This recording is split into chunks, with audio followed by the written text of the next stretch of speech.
অনেকেই তো বলেন সিজারে কিসের কষ্ট, শুধু পেট কাটে।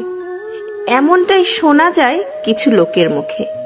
তারা কি জানেন 7টা পর্দা কেটে বেবিটাকে দুনিয়াতে আনতে হয়। আধা ঘন্টার মধ্যে 3টা স্যালাইন শেষ হয়। মোটা সিরিঞ্জে মেরুদণ্ডের ইঞ্জেকশনটা সারাটা জীবন কষ্ট দেয়। যখন অবসর মেয়াদটা চলে যায় তখন মুরগির মতো ছটফট করতে হয়। আপনজন ছেড়ে পোস্ট অপারেটিভ রুমে থাকতে হয়। প্রতিটা মিনিট যেন 1 ঘন্টার সমান। সময় যেন যায় না।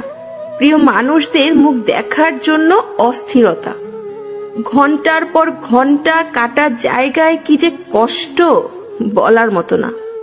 তার সাথে খিঁচুনি, নিথর শরীরে থরথর কাঁপুনি, হাতে ক্যানোলায় স্যালাইন চলছেই। অন্যদিকে গলা শুকিয়ে কাট কাট হয়ে যায়। 1 ফোঁটা জলের জন্য কত আকুতি মিনতি। কিন্তু 24 ঘন্টার আগে কোনো পানি দেয় না। মৃত্যুকে হার মানিয়ে এসে যদি শুনতে হয় পেট কেটে বাচ্চা হলে কিসের কষ্ট। আমি বলি কি, বাচ্চা যেভাবেই হোক না কেন, যার বাচ্চা সেই জানে কতটা কষ্ট সে সহ্য করেছে প্রথম থেকে।